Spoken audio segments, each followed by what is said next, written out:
What's up, y'all? Alvin here. This video is a collection of clips from a podcast I did recently with the Secret Society of Fly Tyers. Check it out. If you like this, then you should check out the whole podcast. I will leave a link in the description.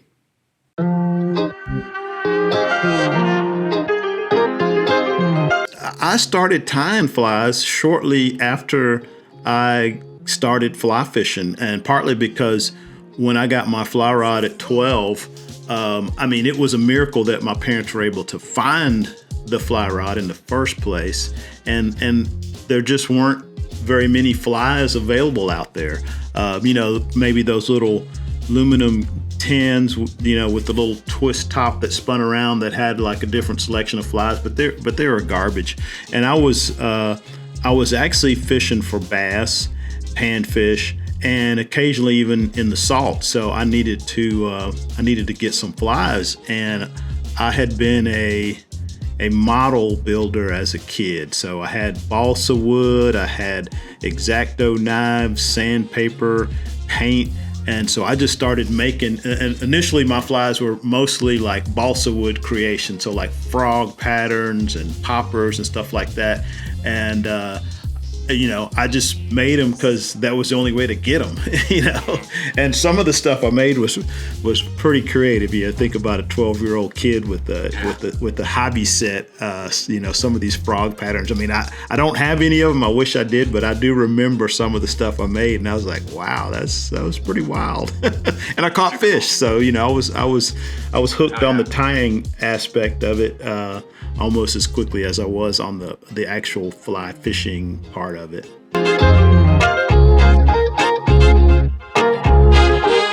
And I do appreciate a very artistically tied, technical, beautiful fly, but for my day-to-day purposes, I need something just down and dirty, quick and easy to tie that actually catches fish and doesn't fall apart after, 20 fish. So that's kind of been my focus for fly tying. This is lit. The punk rock was probably where I sort of became, where I felt like I had an identity. As a matter of fact, I just saw a picture recently of a Black Flag show with me and Henry Rollins in the same picture. He's on stage and I'm like falling onto the stage. And that was, before that, I was just a kid and I didn't really know, who I was or what I was going to be. But that whole punk rock thing made it, okay, well, I guess this is what I am, and I can be whatever I want to be because, punk rock says that there's no rules. So maybe my punk rock experience has definitely influenced my fly tying. Nice, yeah.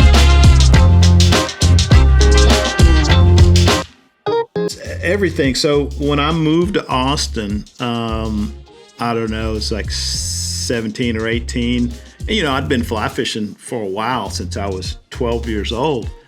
And I went in the shop, that was like one of the first places I went when I got to Austin. And I remember buying a bunch of deer hair bass bugs.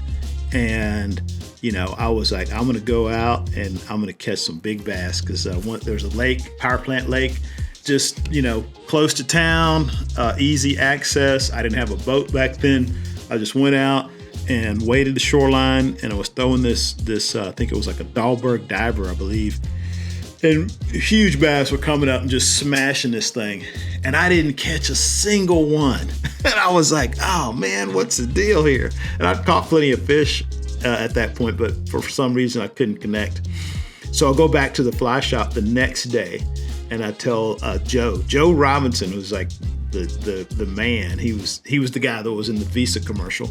I'm like, Joe, I went out there, took that Dahlberg diver you sold me and just, had bass blowing up left and right. I didn't hook a single one. And Joe just goes, oh yeah, I guarantee every time you got a strike, you just jerked your rod up in the air and yanked the fly right out of the fish's mouth. And I was like, Yeah, I guess that's exactly what happened, you know? And so he was like, he taught me about the strip strike. He's like, you got to strip strike. You keep the tip down, keep it pointed at the fly, and when the fish grabs it, just give it another good hard strip. I went back the next day and I caught several really nice bass. And, you know, it was like such an elementary thing, but I had no clue. Like I said, I'd been at that point probably fishing, you know, with a fly rod for 5 or 6 years, but it was just going in there and having somebody who knew exactly what to do tell me that just one little thing, you know, it made a huge difference.